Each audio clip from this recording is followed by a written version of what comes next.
ஏன் தமிழ் இண்டஸ்ட்ரியில நல்ல படமே வந்து உட்காந்து பார்த்ததே இல்லையா? நல்ல படத்தை நசுக்கிறீங்க நான் சொல்றேன். நல்ல படத்துக்கு வரவேற்பு இல்லை. கமர்ஷியலா ஒரு குத்து சாங் போட்டு சும்மா டான்ஸ் ஆகணும். ஒரே ஒன் சப்ஜெக்ட், ஒரு வீட்டுக்குள்ள ஒரே ஒரு நபர், பிரம்மயுகம்னு ஒரு படம் எடுத்துருக்காங்க மம்முட்டியை வச்சு. மலையாளம் சினிமா, கன்னடா சினிமா இந்த மாதிரி எல்லாருமே அவங்களாம் வளர்ந்துட்டு இருக்காங்க. தமிழ் சினிமாவில் வந்து எப்படி அதை உருட்டினாங்களோ அதே மாதிரி தான் உருட்டிட்டு இருக்காங்க. 90 கிட்ஸ்லேருந்து 2K கிட்ஸ் வரைக்கும் என்ன பண்றாங்க? இன்ன வரைக்கும் பார்க்குறாங்களா? 80s வரைக்கும் பார்க்குறாங்களா? ஏன் கதை நல்லா இருக்கு, நீ எத்தனையோ தடவை பார்த்துருப்போம். கெட்டவனா கேடு கெட்டவனா இருக்கணும்னு கடைசி வரைக்கும் அவன் நல்லவனா மாத்திரம் தமிழ் சினிமா. பாலு மகேந்திராவுக்கு எப்பவுமே வந்து கருப்பா இருக்கிற பெண்கள், கருப்பா இருக்கிற ஆண்கள் வந்து ரொம்ப பிடிக்கும். Dusky skin. இன்னொன்னு, அது நடிச்ச ஹீரோயினியா அரைகுறை ஆடையில ப்ரொமோட் பண்ணாங்க. ஒண்ணு அந்த சாமிக்காக போனது, இன்னொன்னு வந்து அந்த பொண்ணுக்காக போனது. படமும் அல்லு அர்ஜுனுக்கு ஈக்குவலா அந்த ஹீரோயினை தான் ஹைலைட் பண்ணீங்க, ஆபாசமான விஷயங்களை வெளிக்காட்டினீங்க.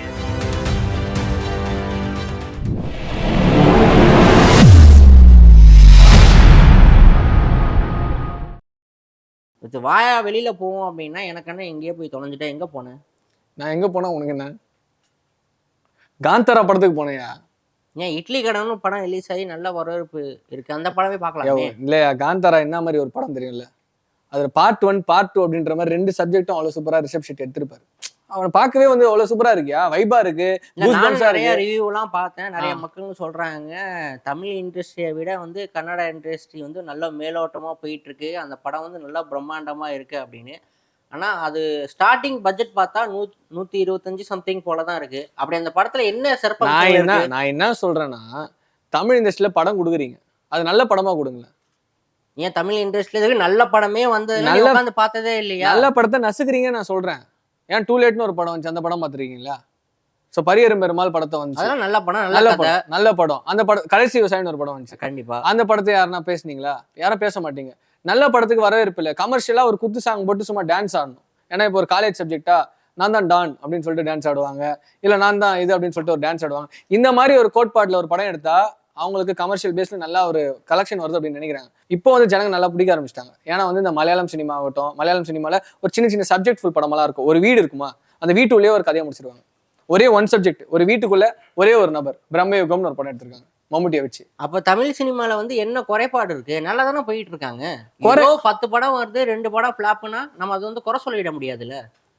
குறைபாடுனால நான் சொல்ல, மலையாளம் சினிமா, கன்னடா சினிமா இந்த மாதிரி எல்லாருமே அவங்களாம் வளர்ந்துட்டு இருக்காங்க. தமிழ் சினிமாவில் வந்து எப்படி அதை உருட்டினாங்களோ அதே மாதிரி தான் உருட்டிட்டு இருக்காங்க இது வரைக்கும். உருட்டுனா என்ன மாதிரி உருட்டுலாம் உருட்டிட்டு இருக்காங்க? கமர்ஷியலா உருட்டுறாங்க. கமர்ஷியல் படத்துக்கு இப்போயும் முக்கியத்துவம் இருக்குங்க தமிழ்ல. அதை விசில் அடிச்சுட்டு பாட்டு பாடிக்கிட்டு இந்த ஃபர்ஸ்ட் ஷோ போயிட்டு, அதே மாதிரி இந்த ஃபர்ஸ்ட் எப்போ வந்து இந்த பாட்டு போடுவாங்க, டைட்டில் சாங் போடுவாங்க அப்படின்னு சொல்லிட்டு வெயிட் பண்றது, இந்த மாதிரி விஷயங்கள் நடைமுறையில் நடந்துட்டு தான் இருக்கு. ஏன்னா பாபநாசம்னு ஒரு படம் பார்த்துருக்கீங்க தமிழ்ல? ஆமா, அந்த படம் பார்த்துருக்கீங்களா? அந்த படம் வந்து திருஷ்யம்னு ஒரு படத்து மூலியமா தான் வந்துச்சு. அந்த படத்தோட தழுவல் தான். ஏன்னா மலையாளத்துல இருந்து வந்துச்சு. அதுக்கு முன்னாடி வந்து ஒரு ஹாலிவுட்லோட தழுவல் தான் திருஷ்யம் அப்படின்னு சொல்றாங்க. ஆனா அந்த படத்தை அவ்வளவு நல்ல ஒரு கோட்பாடோட ஒரு படமா இருக்குமே. பாத்துருக்கீங்களா? பாத்துருக்கேன். அந்த படத்துல எவ்வளவு ட்விஸ்ட் இருக்கும், எவ்வளவு டர்ன்ஸ் இருக்கும், இருக்கிற ஒரு பாட்டு கூட அவ்வளவு நல்லா இருக்கும். ஏன்னா ஒரு அஃபெக்ஷனேட்டா ஒரு ஃபேமிலிக்குள்ள எப்படி இருப்பாங்க அப்படின்னு காட்டியிருப்பாங்க.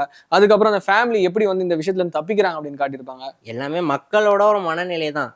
சரிசமமா இருந்து ஒரு நல்ல ஒரு கதை, நல்ல சிறப்பம்சங்கள் இருக்கு அப்படின்னா மக்கள் வந்து நல்ல வரவேற்பு கொடுப்பாங்க. கும்கி எடுத்துக்க, லோ பட்ஜெட் தான், நல்ல வரவேற்பு வரலையா? அதே மாதிரிதான் ஒரு படத்தை இன்னொரு படத்தை கம்பேர் பண்ணும்போது இண்டஸ்ட்ரியை நம்ம குறை சொல்லிட முடியாது. ப்ரோ, கும்கி வந்து எவ்வளவு பெரிய படம் தெரியுமா? அது வந்து ஒரு பெரிய பட்ஜெட் ஃபுல் படம். அந்த படம் எடுக்கிறது ரொம்ப சாதாரண விஷயம் கிடையாது. ஏன்னா ஒரு லக்ஷ்மி மேனன், விக்ரம் பிரபு இந்த மாதிரி ஒரு பெரிய ஆளை கூப்பிட்டு பண்ண ஒரு படம். ஏன்னா விக்ரம் பிரபு நடிக்கிறாருன்னா, ஒரு பிரபுவோட பையன் நடிக்கிறாருன்னா, சிவாஜியோட பேர் நடிக்கிறான்னு சும்மா அந்த படம். நீ பிரபு பையனை சொல்றியே, படமே அதுதான் அவருக்கு. அது ஒரு ஸ்டார்டிங் ஸ்டேஜ், ஒரு ஸ்டெப் அந்த படம் தான். கதை நல்லா இருந்தனாலதான் படம் வந்து வெற்றி அடைஞ்சது. பிரபு பையனால கதை அந்த படம். நான் என்ன சொல்றேன்னா, அது ப்ரொமோஷனல் ப்ரோ. ஏன்னா பிரபு பையன் வந்து நடிக்க வர்றாரு, முதல் படமா நடிக்க வர்றாரு, டெபியூட் பண்றாரு கும்கி மூலியமா. அவர் அந்த படத்துல வந்து பண்றாருன்னா ஒரு பெரிய விஷயம், சும்மா சாதாரண விஷயம் கிடையாது. ஏன்னா இப்போ சிவாஜி பேர நடிக்க வராரு அப்படின்னு சொல்லிட்டு நியூஸ் பேப்பர்ல போடுவாங்க, இல்ல சேனல்ல போடுவாங்க. எத்தனையோ பெரிய நடிகளோட பையன் பேர நடிக்க வரும்போது தான் இந்த அளவுக்கு பெரிய ப்ரொமோஷன், மக்கள் வந்து ஒரு பெரிய ப்ரொமோஷன் கொடுத்து மக்கள் போய் பார்ப்பாங்க. ஏன் பண்றது இல்ல நான் கேக்குறேன். அதான் இப்போவும் சொல்றேன், இங்க பாருங்க, நல்லா இருந்துச்சுன்னா இங்க பாருங்க, தமிழ் சினிமால நடைமுறையில் நடந்துதான் இருக்கு. ஏன்னா வந்து தலைமுறையா நடிக்கிற நடிகர்களும் இருக்காங்க.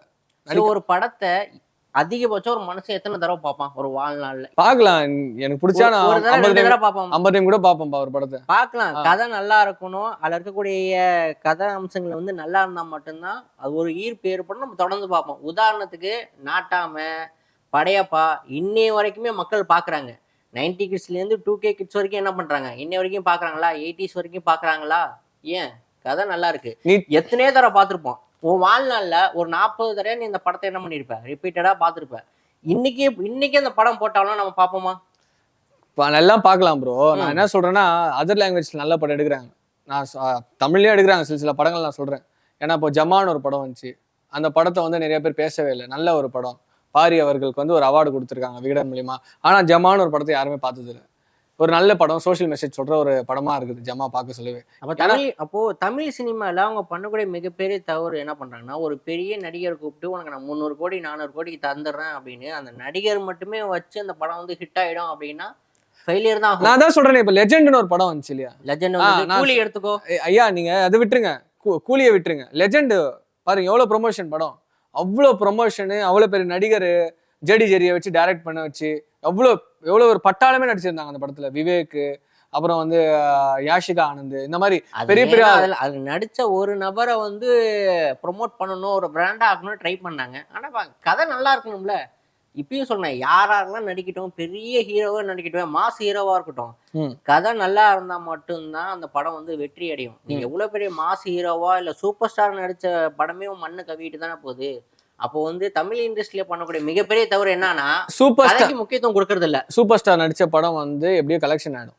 நீங்க ஃபர்ஸ்ட் டே எடுத்துட்டீங்கன்னாவே அந்த கலெக்ஷன் சம்பாரிச்சிடும். ஒரு 200 கோடியை போட்டு ஒரு படம் எடுக்கிறாங்கன்னா அது ஃபர்ஸ்ட் டே கலெக்ஷன் 100 கோடி இல்லை 50 கோடி 80 கோடி தாண்டிடும். ஏன்னு கேட்டிங்கன்னா வந்து அவரோட ஃபேஸ் வேல்யூ மக்களுக்குள்ள அவ்வளோ ரெகக்னிஷன் இருக்கு. சிங்கப்பூர் ஆகட்டும், இல்லை மலேசியா ஆகட்டும், இல்லை ஜப்பான் ஆகட்டும், சைனா ஆகட்டும், எல்லா நாடுகள்லையும் வந்து சூப்பர் ஸ்டாரோட படம் ஓடும். இல்ல இது இருந்தா மட்டும் போதுமா? அந்த ஒரு நபர் மட்டும் சம்பாரிச்சா போதுமா? அதுல டெக்னிக்கலா வேலை பார்க்குற நபர்கள் சம்பாதிக்க வேணாமா? துணை நடிகர்கள் சம்பாதிக்க நான் வேணாமா? என்ன கேக்குறேன்னா, பெரிய நடிகர்களையா வந்து சின்ன படங்கள் பண்ண மாட்டீங்கன்னு நான் கேக்குறேன். ஏன்னா சின்ன சின்ன படங்கள் வருது. மலையாளத்துல வந்து கான்சென்ட்ரேட் பண்ணி பண்றாங்க. ஏன்னா சின்ன படமாகட்டும், இல்ல எம்எஸ் பாஸ்கர் எல்லாம் பாருங்க. இப்போ வந்து 8 தொட்டாக்கள்னு ஒரு படம் நடிச்சிருப்பாரு. அவ்வளவு நல்லா நடிச்சிருப்பாரு பார்க்க சொல்ல. 8 தொட்டாக்கள்ல வந்து அவர் ஸ்ரீ கணேஷன் ஆமா, நினைக்கிறேன் பெரிய டைரக்டர். பட்ஜெட் படம் அப்படின்னா அமௌண்ட் வந்து நிறைய சேலரி வாங்கிக்கலாம். சின்ன பட்ஜெட் படம் அப்படின்னா பெரிய நடிகருக்கு அந்த நடிகருக்கு வந்து சம்பளம் ஏங்க கொடுக்க ஒரு முடியாதுல. ஏங்க ஒரு புதுமுக டைரக்டருக்கு ஒருத்தரை வந்து டெபியூட்டா பண்ண வைக்க சொல்ல வந்து ஒரு பெரிய நடிகர் வந்து ஹெல்ப் பண்ணா அந்த பர்சன் வந்து வளருவாங்க. அந்த விஷயத்தையும் வந்து வளர்ச்சியை வந்து நீங்க பாக்குறது இல்லையே யாருமே இந்த இடத்துல தமிழ் சினிமால. அது மக்கள் தான் காரணம். உடனே வந்து ஒரு பெரிய மக்கள் காரணம் இல்லைங்க, மக்கள் தான் நடிகர்களும் காரணம் காரணம். இருக்காங்க. மக்கள் காரணம். டைரக்டர் தப்பு பண்றாங்க. கதைக்கு முக்கியத்துவம் கொடுக்க மாட்டேங்கிறாங்க. மக்கள் என்ன பண்றாங்க? பெரிய ஹீரோ நடிச்சா ஒரு கூட்டம் கூடுறாங்க. முதல் நாள் போகணும், ஆட்டம் ஆடணும், விசில் அடிக்கணும் அப்படின்னு. ஒரு படம் ரிலீஸ் ஆகுது, ஒரு மாஸ் ஹீரோ படம் ரிலீஸ் ஆகுதுன்னா தொடர்ந்து 2 நாள் நம்ம தியேட்டர்ல படம் பார்க்கவே இப்ப முடியாதா? நான் கேக்குறேன், இப்ப லெஜெண்ட் நடிக்கிறாரு. லெஜெண்ட் வந்து காசு போட்டு அவர் நடிக்கிறாரு, நல்லா படம் பண்றாரு. ஆனா அந்த லெஜெண்டே நான் கேக்குறேன், அவர் வந்து ஒரு சின்ன ஒரு படம் பண்ண சொல்லுங்க, ஒரு லோ பட்ஜெட் படம் பண்ண சொல்லுங்க. இல்ல அவர் தொழில் சார்ந்து பிசினஸே பண்ணியிருந்தா கூட சக்சஸ்க்கான படம் ஓடி இருக்கும் தான். நான் இப்பவும் சொல்றேனே, ஹை பட்ஜெட் படம்னா நல்லா ஓடும் அப்படிங்கிறது ஒரு தப்பான கண்ணோட்டத்துல எல்லா டைரக்டர்ஸுமே இருக்காங்க. ஆனா நீங்க சொல்றதுனால தான் மலையாள சினிமா எல்லாம் போயிட்டாங்க. தமிழ் சினிமால இருக்கிற எல்லா ஆடியன்ஸும் மலையாள சினிமால இருக்காங்க தெரியுமா? கண்டிப்பா. எவ்வளவு பேர் லோக்காவை போய் பார்த்தாங்க தெரியும்ல? லோக்காவோட படம் வந்து ஆடியன்ஸ் அங்க திரும்பி போறதுக்கு காரணம் என்ன? திரும்பி போற காரணம் தடுமாற்றம் தான். கதை. இல்லங்க, அந்த கதை தாங்க அவங்களுக்கு பிடிச்சிருச்சு. மலையாளத்துல மொழி புரியலன்னா கூட அந்த ஸ்கிரீன் பிளே அவங்களுக்கு பிடிச்சிருச்சு. கண்டிப்பா. அந்த ஃப்ராக்ரன்ஸ் பிடிச்சிருச்சு. அதே மாதிரி அந்த ஆம்பியன்ஸ் பிடிச்சிருச்சு. ஏன்னா அவங்க பார்க்கறது நேச்சுரலா இருக்கு படம். இப்போ இங்க எல்லாமே செட் பண்ண ஸ்கிரிப்டட் மாதிரியே இருக்கு கதைகள் எல்லாம். நிறைய படங்கள் வந்து நம்ம பழைய படங்கள்லாம் பார்த்துருப்போம் இல்லையா? ஓ சிவாஜி வராரு, சைன் போடுறாரு, இதுல போறாங்க, ஹெலிகாப்டர்ல போறாங்க அப்படின்னு சொல்லிட்டு அது பார்க்க சொல்ல ஒரு நல்லா இருந்துச்சு. எனக்கு சிவாஜி பார்க்க ரொம்ப ரொம்ப பிடிக்கும். ஏன்னா கமர்ஷியல் டிராமாவோட ஒரு படம், நல்ல ஒரு திரைப்படம். இப்போ அதே மாதிரி நீங்க ரொட்டீனா படம் எடுக்க சொல்ல, இல்ல ஒரு காலேஜுக்கு போறாரு, இப்படி நோட்டு சுத்துவாரு, அங்க இருக்கிற 4 பேர் அடிப்பாரு, வருவாரு, அங்க போவாரு, பாட்டு பாடுவாரு, லவ் பண்ணுவாரு, லவ்ல ஃபெயிலியர் ஆவார், திருப்பியும் ஒரு லவ் வரும், அதுக்கப்புறம் பார்த்தா திருப்பியும் ஒரு ட்ராக் மாதிரி அவர் லவ்வே வேணாம், என் லைஃப் நல்லா சூப்பரா இருக்கணும் அப்படின்னு சொல்லிட்டு திருப்பியும் பைக் ஓட்டிட்டு திருப்பியும் அவர் வந்து நல்லவரா மாறிடுவாரு. கடைசியா கெட்டவனா கேடு கெட்டவனா இருக்கணும்னு கடைசி வரைக்கும் நல்லவனா மாத்துறது தமிழ் சினிமா தான்.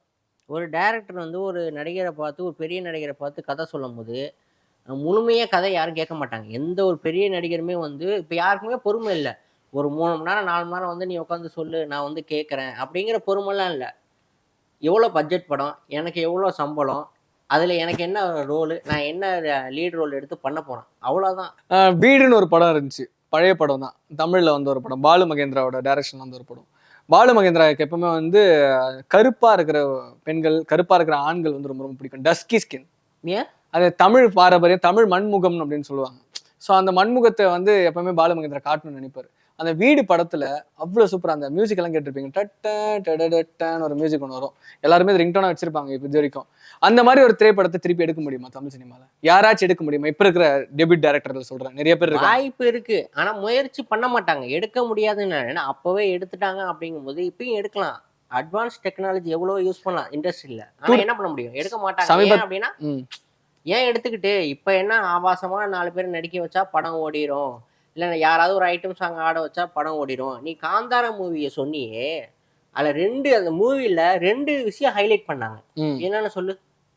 காந்தாரால அதான் அந்த மக்கள் ப்ரொமோஷனுக்கு என்ன யூஸ் பண்ணாங்க தெரியுமா? 2 ஸ்ட்ராட்டஜி. நான் இன்னும் அந்த படத்தை பார்க்கல, முழுமையா பார்ட் 1 பார்க்கல, பார்ட் 2 பார்க்கல. ஆனா சோசியல் மீடியால உள்ள போனாலே 2 விஷயத்தை ஹைலைட் பண்ணாங்க. ஒன்னு வந்து அந்த ஒரு சாமியை ஹைலைட் பண்ணாங்க, பஞ்சூர்லியா. இன்னொன்னு அது நடிச்ச ஹீரோயினிய அரகுர ஆடையில ப்ரொமோட் பண்ணாங்க. நீ அதிகமா நம்ம பார்த்தது இல்ல, எல்லா ஆடியன்ஸும் பார்த்தது அந்த சாமியை தாண்டி அந்த பொண்ணை தான் பார்த்துருப்பாங்க. அப்போ யாராலையும் அந்த விஷயத்த பார்க்காம இருக்க முடியாது. நீ அந்த இன்ஸ்டாகிராம்ல இல்ல ஃபேஸ்புக்ல தள்ளி விடும் போதே அந்த போட்டோ வந்து ஹைலைட் பண்ணி வந்திருக்கும். அந்த சாமியை அடுத்து இந்த ஆபாசமா இருந்த அந்த 2 விஷயத்தையும் தான் வந்து ஹைலைட் பண்ணிக்கிட்டே இருந்தாங்க. ஒண்ணு அந்த சாமிக்காக போனது, இன்னொன்னு வந்து அந்த பொண்ணுக்காக போனது. இப்பவும் பார்த்தா அந்த ஹீரோயினை தான் ஹைலைட் பண்றாங்களே தவிர, அந்த காந்தாரா மூவி அப்படின்னா கதை நல்லா இருக்கு, நிறைய சிறப்பு அம்சங்கள் இருக்கு, அந்த சாமி ஹைலைட் பண்றாங்க, அந்த பொண்ணு நல்லா வைரல் ஆயிடுச்சு. காந்தாரா ஒரு இந்தியன் சினிமாவே திரும்பி பார்க்க வச்ச ஒரு படம். இப்போ கேஜிஎஃப் தொடர்ந்து காந்தாரா, இந்த மாதிரி பாகுபலி, இந்த மாதிரி படங்கள்ல இந்த வரிசையில வந்து காந்தாரா போயிடுச்சு. புஷ்பா படம் ரிலீஸ் ஆனிச்சு, நல்ல பீக்ல போனது, செம ரெஸ்பான்ஸ், செம வைரல். அதில் வந்த பாட்டு எல்லாமே. அப்படிங்கும்போது அதுலயும் இந்த ஆபாசம் இல்லாம அந்த படம் இருந்துச்சு, அதுலயும் ஆபாசம் தானே இருந்துச்சு. அந்த படமும் அல்லு அர்ஜுனுக்கு ஈக்குவலா அந்த ஹீரோயின் தானே ஹைலைட் பண்ணீங்க, ஆபாசமான விஷயங்களா வெளிக்காட்டினீங்க. அப்போ ஒரு ஆடியன்ஸ் நீங்க உள்ள இழுக்கிறதுக்கு 2 விஷயத்த ஒண்ணு ஃபாலோ பண்றீங்க. ஒண்ணு வந்து நடைமுறைக்கு இல்லாத, நான் சொல்லி முடிச்சிடறேன், நடைமுறைக்கு இல்லாத கதையில வைக்கிறீங்க. இன்னொன்னு வந்து ஒரு ஆபாசத்துக்கு உள்ள வைக்கிறீங்க. இந்த 2த்துல வந்து ஒரு பெண்ணை ஹைலைட் பண்றீங்க, அந்த பெண்ணை பார்த்து கூட்டம் உள்ள வருது. இதுதான் உண்மை. அப்ப தமிழ் சினிமால ஆபாசத்தை ஃபாலோ பண்ணல. தமிழ் சினிமால இருட்டறையில் முரட்டு குத்துன்னு ஒரு படம் இருக்கு சொல்லல. ஆனா ப்ரொமோஷனுக்கு 90 ml ஒரு படம் இருக்கு தமிழ் சினிமால. ஒன்னும் சும்மா இல்ல. 90 ml பாத்திருக்கீங்களா? தெலுங்குல சினிமா பந்தின்னு ஒரு படம் வந்திருக்கு. அந்த படத்தை யாரா பாத்திருக்கீங்களா? வெறும் ஒரு கேமரா, இந்த மாதிரி ஒரு கேமரா வச்சு ஒரு படம் பண்ணிருப்பாங்க. ஒரு ஷார்ட் பிலிம் எடுக்கிற ஒரு டைரக்டர், அந்த டைரக்டரோட கனவை வச்சு அந்த படம் சினிமா பந்தின்னு ஒரு படம் கொடுத்துருப்பாங்க. அந்த படம் அவ்வளோ லெவல்ல தெலுங்குல பேசப்பட்டுச்சு. அப்போ தமிழ் இண்டஸ்ட்ரியில இருக்கக்கூடிய விஷயம்லாம் வேஸ்ட், அதர் லாங்குவேஜ் படம் தான் பெஸ்ட்னு சொல்ல வரியா? லோ பட்ஜெட் படத்துக்கு முக்கியத்துவம் கொடுங்கன்னு சொல்றேன் தமிழ் சினிமால, வேற எதுவும் சொல்ல. ஏன் ஜமா வந்து ஏன் ஓடல தமிழ் சினிமால? டூலேட் ஏன் ஓடல? நிறைய படங்கள் இருக்குங்க. கடைசி விவசாயி ஏன் ஓடல? கடைசி விவசாயி ஒரு டேலுங்க, நல்ல ஒரு டேலுங்க தமிழ் சினிமால. அந்த மாதிரி ஒரு படம் பார்த்துருக்கீங்களா? அப்படியே பார்க்கவே அவ்வளவு நல்லா இருக்கும். அந்த முருகர் அந்த பாட்டு கேட்க சொல்லலாம். நீங்க எந்த மதத்துல வேணா இருங்க, அந்த படத்தை பார்க்க சொல்ல, அந்த பாட்டு கேட்க சொல்ல வந்து ஒரு கூஸ் பம்ப்ஸ் கிரியேட் ஆகும். சூப்பர் ரிலாக்ஸ் பார்த்துருக்கீங்களா? என்ன மாதிரி ஒரு படம்? அந்த மாதிரி ஒரு படத்தை திருப்பி யாரால எடுக்க முடியுமா? தியாகராஜ குமாரராஜா எடுக்கிறதே வந்து 4 வருஷம் 5 வருஷத்துக்கு ஒரு படம் தான் எடுப்பார். அவர் வந்து 8 வருஷம் 7 வருஷம் அந்த கேப் எடுத்து தான் ஒரு படம் எடுப்பார். ஒரு படம் எடுக்கிறாருன்னா அவ்வளோ கருத்து இருக்கும் அந்த படத்துல. மாடர்ன் லவ் சென்னை அதுல ஒரு படம் எடுத்திருப்பார், சூப்பரா இருக்கும். நினைவோ ஒரு பறவைன்னு ஒரு ஆந்தாலஜி மாதிரி வந்து போகும். சூப்பரான ஒரு சீரியஸ் அப்படின்னு சொல்லலாம். அதான் சொல்றேனே, தமிழ் சினிமா கொஞ்சம் கொஞ்சமா டவுன் ஆயிட்டு இருக்கு, மலையாள சினிமா ஏறிட்டு இருக்காங்க. என்ன ஒரு விஷயம்னா இது ஒரு ஸ்ட்ராட்டஜி தான். மலையாள சினிமா பண்ற படங்கள் எல்லாமே வந்து லோ பட்ஜெட் படம். அதே மாதிரி சம்பளம் வந்து 1000 தான் சொல்லு. தமிழ் இண்டஸ்ட்ரி, தமிழ் மூவி தான் பெஸ்ட். என்ன உதாரணம் சொன்னாலும் சரி, இல்ல எவ்வளவுதான் 18+ கண்டென்ட் மூவி எடுத்து சொன்னாலும் சரி, நல்ல படம், நல்ல பட்ஜெட்ல நல்ல கதை இருந்தா மட்டும்தான் படம் சக்சஸ். அப்படி இல்ல தலைவா, தமிழ் தான். அப்படி இல்ல தலைவா. நான் என்ன சொல்றேன்னா, மலையாளம் சினிமாவும் நல்ல படங்கள் கொடுக்குறாங்க, கன்னடா சினிமாவும் நல்ல படங்கள் கொடுக்குறாங்க. படங்களா பாருங்க, மொழிகளா பார்க்காதீங்க அப்படின்னு நான் சொல்றேன். கதை நல்லா, இப்போ சொல்றேன், கதை நல்லா இருக்கு, அத நல்லா கொண்டு போங்க. அப்ப ஏன் கொரியன் மூவிகளை போய் பாக்குறீங்க? கொரியன் மூவி யார் பாக்குறா? யார் பார்க்கல கொரியன் மூவி? சின்ன பசங்க 2K கிட்ஸ் ஸ்கூல் படிக்கிற பிள்ளைங்க பாக்குறாங்க, பெரியவங்க பாக்குறாங்களா கொரியன் மூவி? யார் பார்க்கலன்னு கேக்குறேன். கொரியன் யார் பாக்குறா? யார்? ஸ்கூல் பசங்க தான் பாக்குறாங்க. எத்தனை சீரியஸ் பாக்குறாங்கன்னு தெரியுமா? த்ரில்லர் ஸ்கூல் பசங்க தான் பாக்குறாங்க. ஸ்கூல் பசங்களா இல்ல ஆன்டிஸ் எல்லாம் பாக்குறாங்க இப்போ Korean movies. So Tamil cinema நல்ல படங்கள் கொடுக்குறாங்க. ஆனா நான் என்னன்னா மாற்று லோ கருத்து பட்ஜெட் படத்துக்கு கொஞ்சம் வாய்ப்பு கொடுங்க அப்படின்னு சொல்றேன். லோ பட்ஜெட் படங்கள் வந்தா அது கொஞ்சம் ப்ரொமோட் பண்ணுங்க. பெரிய பெரிய நடிகர்கள் இருக்கீங்களா, பெரிய பெரிய தயாரிப்பாளர் இருக்கீங்களா, இந்த படத்தை பத்தி பேசுங்க. இவ்வளவு பெரிய படம் வந்திருக்கு, இவ்வளவு பெரிய படத்தை வந்து போய் பாருங்க, தியேட்டர்ல போய் பாருங்க. ஒரு படம் ரிலீஸ் ஆன உடனே அந்த படத்தை உண்மைத்தன்மை தெரியுமா, எத்தனை பேர் வேலை பார்த்துருக்காங்க அப்படிங்கிறது இல்லாமல் உங்க யூடியூப் ப்ரொமோஷனுக்காக நீங்க ஃப்ரேம் ஆகணும் அப்படின்னு ஒரு படத்தை என்ன பண்றீங்க, வாய்க்கு வந்ததெல்லாம் கண்டபடி பேசுறீங்களே.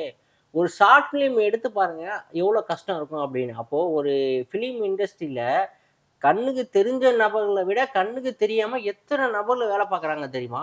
ஊருக்கு ஊர் ஒரு ப்ரொடக்ஷன் டீம் வச்சுக்கிட்டு ஒரு சினிமா எடுக்கும்போது நீங்க ஈஸியா ஒரு செல்போன் கேமரா இல்லைன்னா ஒரு 50,000 60,000 கேமரா வச்சுக்கிட்டு உங்க வாய்க்கு வந்ததெல்லாம் அந்த படத்தை போய் நீங்க பார்த்துட்டு என்ன பண்றீங்க? ரிவ்யூ அப்படிங்கிற பேர்ல அந்த படத்தை வந்து கழுவி கழுவி ஊத்துறீங்க.